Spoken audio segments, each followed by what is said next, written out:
Salut, c'est Ben, je suis accompagné de Tom. On se retrouve dans cette petite séquence YouTube.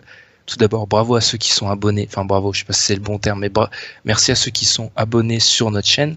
On vous l'a dit, on va sortir du contenu exclusif là-dessus, donc il est bon de s'abonner. Pour ceux qui nous écoutent et qui l'ont pas fait, c'est pas bien, faut le faire maintenant.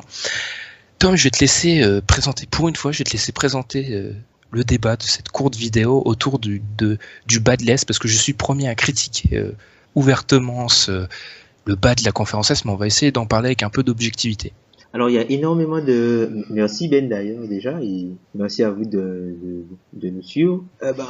On critique souvent le niveau général de l'Est, mais on pointe souvent du doigt les plus mauvaises équipes de l'Est. Et force est de constater que cette saison encore, des équipes qui étaient moyennes à l'Est sont devenues très mauvaises et personne ne s'est vraiment renforcé à l'Est en fait. Et quand on regarde bien, il y a 3 équipes de playoffs qui étaient en playoff l'an dernier qui se sont considérablement affaiblies. Il s'agit des Hawks d'Atlanta qui ont perdu Paul Millsap et Dwight Howard. Les Bulls de Chicago qui ont perdu Jimmy Butler.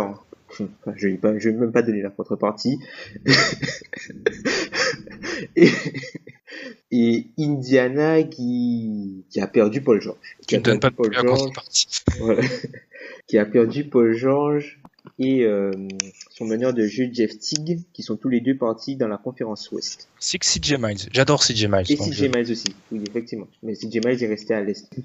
Donc du coup, on se rend compte que quand on regarde même les projections ESPN, on remarque qu'à partir du 8e, le 8e est projeté à 35 victoires, c'est-à-dire 47 défaites. 47 défaites. Être en playoff avec 47 défaites. C'est la loose, vous aurez bien compris. Donc du coup, on va se demander quels sont les moyens, comment pourrons-nous faire pour que les équipes de l'Est soient des joueurs meilleurs, et est-ce que justement le fait qu'il y ait autant d'équipes de l'Est qui soient mauvaises soit forcément bon pour leur futur? Parce qu'en fait, le problème que ça pose, c'est que vu qu'il y a pas mal d'équipes mauvaises à l'Est, elles vont jouer entre elles. Je pique un peu ce que Tom me dit souvent, mais j'essaie de le présenter. Je lui donne quand même les lauriers. En gros, ça va gonfler leur bilan artificiellement. Ça sera pas des meilleures équipes, mais le bilan est gonflé. Contrairement au bas de l'Ouest, où en fait, t'as beau être une équipe, tu prends une équipe du même niveau, tu le mets à l'Est et à l'Ouest, son bilan, il va varier de 6 victoires, je pense. En gros, c'est artificiel, mais sauf que 6 victoires à la draft, c'est quoi? C'est 4-5 places, en gros, encore une fois. Et 4-5 places, c'est... Encore une fois, fiction, je continue à fiction jusqu'au bout, c'est pas du tout le même joueur. Et pour entrer dans le débat, je pense que ça se voit sur les dernières drafts. Tu regardes les premiers choix des dernières drafts. Cette année, les Lakers ont eu 2, les Suns ont eu 3. En fait, les équipes moins bonnes de l'Ouest, vu qu'elles se font atomiser, elles ont une meilleure chance de se renforcer qu'à l'Est. Et en plus, là, cette année, enfin 2016-2017, c'est encore plus une catastrophe parce que c'est une équipe qui était numéro 1 de sa conférence. Enfin, l'exception, c'était un peu le cas ultra rare. Mais là, je pense que la question est bonne, c'est qu'est-ce qu'on peut faire? J'ai un peu de mal à trouver une réponse. Parce qu'en fait, ce qui se passe, c'est que, par exemple, entre Détroit, même si on va, disons, éliminer Détroit du cas de figure. Quand tu prends les équipes qui restent, t'as un groupe avec Philadelphie, Orlando, Indiana, les Knicks, et bon, Brooklyn, on va le laisser de côté. Même si Brooklyn est une équipe qui pourrait jouer quelque chose, vu qu'ils ont rien à gagner à tanker. En fait, quand tu prends ce paquet d'équipes, ce sont toutes des équipes sur lesquelles il y a plus de questionnements que d'affirmations. Et sur toutes ces équipes-là, il y a plus de grosses interrogations que de certitudes. Il n'y a aucune certitude presque. Et voilà. Et tu peux légitimement te dire que l'une de ces équipes-là peut potentiellement jouer les playoffs à l'Est. Alors que ce sont de mauvaises équipes. Et du coup, ça peut engendrer, ce qui risque de se passer, c'est que la barre est tellement basse, par exemple, pour le 8e à l'Est, qu'une mauvaise équipe, par exemple, qui est 10e, mais qui a peut-être que 2-3 victoires d'écart, arriver au All-Star Break, plutôt que de se dire, bon, on est mauvais, ça sert à rien de s'améliorer, elle va se dire, bon, je suis qu'à 3 victoires des playoffs. Et du coup, tu empires en fait ton processus pour récupérer un meilleur choix à la draft en jouant le court terme, un peu comme ce qu'ont fait les Knicks. Exactement, et c'est pour ça, comme je l'ai dit, c'est pour ça que à l'Ouest, les mauvais élèves de l'Ouest obtiennent des bons choix de draft, et c'est dramatique à long terme parce que C'est pour ça aussi que je l'ai déjà dit dans le vrai podcast, entre guillemets. C'est pour ça que je crois pas au tanking, enfin, au processus anti-tanking. Parce que là, on est dans une situation où on ne pourra pas faire la différence entre les équipes vraiment mauvaises et les équipes qui tankent. C'était une aparté. Moi, je vois difficilement une solution. La solution, ça serait que les grosses équipes de l'Est se renforcent pour que la coupure soit encore plus nette et qu'en gros, il y a un groupe de 7-8 qui se dégage complètement à l'Est et où, en gros, où les autres, la queue du peloton, se disent, bon, bah, j'ai aucune chance d'accrocher les playoffs. Ben, j'entame le vrai processus de reconstruction. Le problème, c'est que ça semble pas se dérouler comme ça et qu'à l'ouest, la ligne de rupture entre une équipe bonne et une équipe mauvaise, elle a jamais été aussi basse. Bon, je vais mettre des mots très simples sur ce que j'ai dit. Le 10e à l'ouest l'année prochaine, ou le 9e, il aura un niveau pour être 4-5 à l'est. C'est ouf, hein, ça. Si on prend les équipes, si on nomme les équipes, par exemple, entre ces places-là, tu peux avoir, par exemple, 4 équipes entre les Clippers, Portland, les Pelicans, et les Pelicans, se ratent vraiment, ouais. Et peut-être Utah. Donc, dans ces 5 équipes-là, elles jouent largement les playoffs à l'Est, quoi. Même Utah qui obtient, on vous invite d'ailleurs à écouter ce qu'on parle beaucoup des projections ESPN, la grande sœur, quoi, le vrai podcast où on en parle pendant une grosse vingtaine de minutes.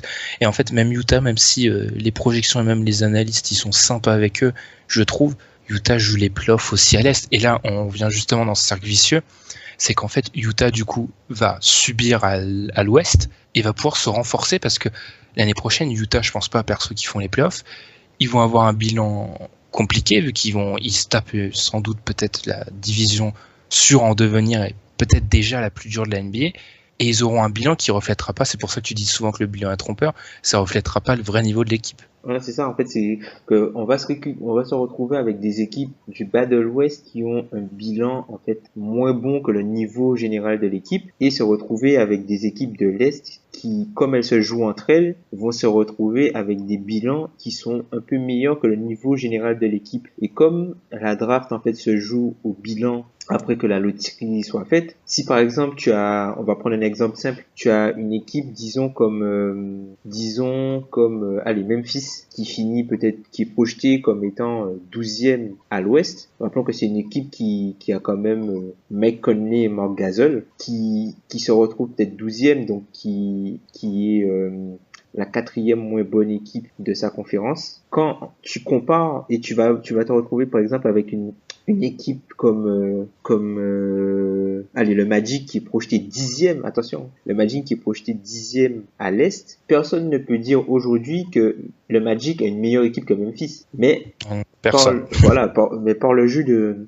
le jeu des bilans, ils se retrouvent beaucoup plus haut alors que leur équipe est plus faible. Donc du coup, ils ont moins de chances de récupérer un meilleur talent que l'équipe de Memphis dans ce cas de figure qui serait plus basse, qui est déjà meilleure en fait. Oui, vas-y, je te laisse. Et justement, ça va continuer à accroître l'écart entre les bonnes équipes puisque les mauvaises équipes de l'Ouest se renforcent plus vite et portent de moins bas. Et l'autre problème, c'est déjà, tu l'as dit ça, et que ça renvoie à ce que je dis depuis le début, qu'en gros, les équipes à l'Ouest, elles ont les plus hauts choix alors qu'elles sont pas forcément plus mauvaises. Et le coup de grâce, c'est qu'en fait, quand tu prends l'Est et que tu prends les meilleurs joueurs, les meilleurs talents qui sont encore dans leur contrat rookie, il y en a 3 qui sont dans la même équipe. Embiid, Markelle Fultz et Ben Simmons, ils sont dans la même équipe. C'est-à-dire que c'est des joueurs, ils auraient été dispatchés dans plusieurs équipes à l'Est, ça aurait été bon, mais là, ils sont dans la même équipe. C'est-à-dire qu'on se retrouve avec des équipes comme les Hawks, les Bulls, je veux pas casser l'espoir des Bulls fans qui parlent déjà de Michael Porter, mais les Bulls ou d'autres équipes, le Magic. Les Knicks, lorsqu'ils ont transféré Carmelo. Les Knicks, bon après les Knicks, ils ont Porzingis, parce que ce que je voulais dire, c'est qu'en gros, ces équipes-là, elles sont pas un prospect d'être solides, elles sont à 2 joueurs très bons d'être sérieuses, et elles les auront pas, vu le système, le cercle vicieux qui se crée, elles l'auront pas bientôt. C'est ça qui est un peu dramatique. Vraiment, je pense que la solution, c'est que le haut de l'Est devienne très très bon, où il y ait 9 équipes qui se détachent, et c'est possible à court terme. Si on prend les 7 équipes qui sont annoncées par l'ESPN, qu'on rajoute des Sixers très fringants, t'as tes 8, allez, tu dis que les Pistons se réveillent de leur sommeil, de leur coma, t'as les 8-9 équipes, les 10 autres, c'est au rencard, le reste, c'est au rencard, à partir de 10, et ça peut se reconstruire, mais c'est un scénario qui est un peu difficile à imaginer. Oui, mais ça se fera par rapport justement à du tanking, Ouais. où là tu auras vraiment la volonté de perdre, sauf que à l'ouest, tu perds pas forcément parce que tu as la volonté de perdre, mais parce que l'équipe qui sont en haut sont vraiment meilleures en fait. Parce que quand tu vois une équipe comme Phoenix, alors oui, l'an dernier Phoenix a tout fait pour perdre des matchs, mais quand tu prends un gars comme Rick Bledsoe, un gars comme Devin Booker, t'as des joueurs autour comme Jared Dudley, t'as des joueurs solides en fait dans cette équipe-là. C'est une équipe qui est pas moins bonne que par exemple l'équipe d'Orlando qui est classée 10e. Et c'est encore une fois le problème de l'anti-tanking, c'est qu'on peut pas une victoire dans la colonne victoire, une victoire en tankant ou une victoire en jouant, ça reste une victoire, ou une défaite plutôt. Une défaite en tankant ou en jouant, ça reste une défaite. Parce que là, tu l'as bien dit, les Suns, ils peuvent donner tout ce qu'ils veulent, ils seront pas en playoff, ils seront pas dans le top 10, ils seront probablement dans le trio de... Le bottom 3. Ouais, voilà, dans le trio de fin. Et ça, ils y peuvent un peu rien. Et ils vont être dans le trio de fin. Ils vont avoir un bon choix parce qu'ils vont perdre contre les autres parce que les autres sont beaucoup trop forts. Et là, tu vois, par exemple, c'est l'exemple, c'est que les Suns, ils ont déjà Booker. Ils ont déjà Booker, ils ont Josh Jackson. L'année prochaine, ils ont Chris. Tu leur ajoutes un choix. Ouais, allez, un choix scénario optimiste, on dit qu'ils font quand même une bonne saison, tu leur ajoutes un choix, allez, 7-8, ça fait quand même, c'est un réservoir de talent, de jeunes joueurs, comme il y a très peu d'équipes à l'Est qui peuvent s'en targuer, il y a très peu d'équipes à l'Est qui peuvent se targuer d'avoir un tel réservoir. Ben, c'est d'ailleurs pour ça où, quand tu vois que New Orleans qui a Anthony Davis et DeMarcus Cousins, on se demande est-ce que l'équipe ira en playoff, quoi. Ouais. Enfin, et alors qu'ils avaient Anthony Davis et qu'Anthony Davis avait connu des blessures, étant Anthony Davis, ils ont pu prétendre à avoir un choix numéro 5.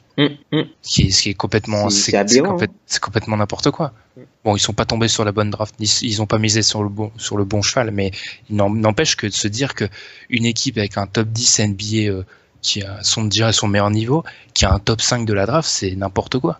Et ouais, voilà, c'est ça. C'est pour ça que, ça va être les bilans vont être trompeurs, je pense, à la fin. Et au final, les meilleurs prospects vont se retrouver dans les équipes de l'Ouest. Et ensuite, il y aura une série d'équipes de l'Est qui suivront. Mais finalement, la différence entre un pick top 3 et je sais pas moi 5, 6, 7, elle existe. Et la seule solution, de toute façon, c'est on ramène tout à lui, mais il faudra que j'écrive un article sur lui où j'explique que LeBron, c'est le seul mec qui change tout en NBA. Si le jour où LeBron s'en ira de la NBA ou de l'Est, ça va migrer à l'Est et ça va tout changer. Je pense vraiment que dans ce déséquilibre, on sous-estime complètement la part de LeBron, parce que pour moi, c'est limite l'élément le plus important qui explique le déséquilibre. C'est d'ailleurs pour ça qu'aucune équipe de l'Est ne donne des choses pour se renforcer. Parce qu'ils savent que de toute façon, ils vont aller contre un mur, quoi. Autant il y a aucun sentiment de résiliation à l'Ouest et tout le monde essaie de tenter des coups. Alors que les Warriors sont meilleurs que les Cavs. Ouais, mais c'est juste que après, les front office sont différents. Il y a énormément de front office dysfonctionnels à l'Est. C'est ça aussi. On critique, mais il y a combien de front office vraiment?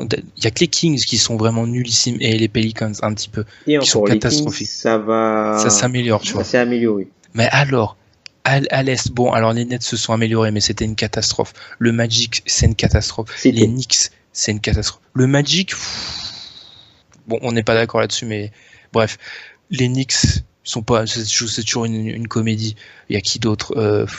Il y a beaucoup d'équipes qui font n'importe quoi. Qui a mal géré Paul George. Les Bulls. Oui, j'avais oublié les Bulls. Tu vois, ça fait beaucoup d'équipes qui sont à la ramasse. Rien que là, tu vois, toutes les équipes qu'on a citées à l'Est, t'as assez d'équipes. Ça te fait un peloton d'équipes hors playoff.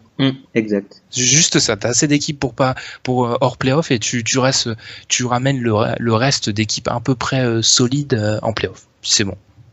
Si tu veux rien à ajouter, Tom, je pense que ça laisse c'est une note bien pessimiste pour le fan NBA sans être fan d'une équipe, mais le fan NBA tout court, parce que ça va ramener d'autres débats, parce qu'il y a d'autres ramifications. Ça va nous parler de supprimer les conférences, etc. Parce que si le scénario qu'on annonce se produit, ça va arriver forcément. Ouais. D'ailleurs, j'aurais une question pour toi à ce sujet. Sur deux équipes, ça te fait quoi en fait quand tu vois les Kings, tout le monde a à peu près loué leur intersaison, ils sont projetés dernier. T'en penses quoi toi? Qu'ils soient projetés dernier, ouais. C'est logique. Ils ont de loin la moins bonne équipe. Enfin, je trouve que c'est logique qu'ils soient projetés dernier. Alors qu'ils ont fait une super intersaison selon la plupart des gens. Enfin, c'est assez troublant en fait. Bah, c'est que déjà, je pense que le niveau d'attente envers les Kings est a atteint un niveau tellement bas que dès qu'ils font un move solide, on pense qu'ils ont fait une bonne intersaison. Et ensuite, c'est juste que vu la catastrophe dans laquelle ils étaient, là, je le dis toujours, mais là j'ai le sentiment qu'il y a une direction. Après, c'est sûr qu'il faut pas enjoliver les Kings, hein, ils sont très très très très très loin de juste être une équipe crédible. Et deuxième question, est-ce que selon toi, s'ils étaient à l'Est, les Lakers ne joueraient pas une place pour aller en play-off cette saison? Si, je pense. Selon l'apport de Lonzo Ball, mais selon son apport, je pense qu'ils sont pas loin parce que on va faire la liste. Les Nets sont pas meilleurs, les Hawks sont pas meilleurs, les Bulls sont pas meilleurs. Le Magic, je sais que moi le Magic c'est une histoire d'amour, mais le Magic n'est pas meilleur. D'ailleurs, alors que j'enregistre ce podcast avec un t-shirt de Dwight Howard pour l'anecdote, donc c'est marrant. Le Magic n'est pas meilleur.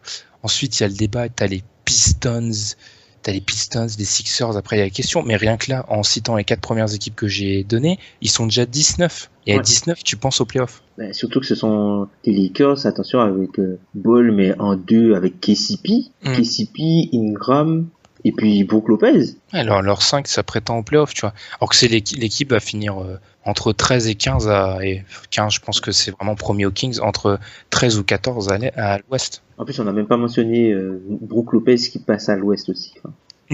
Et peut-être Kyrie.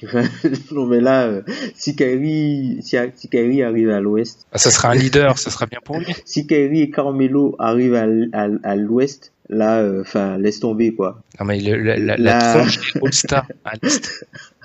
Ça sera absolument magique.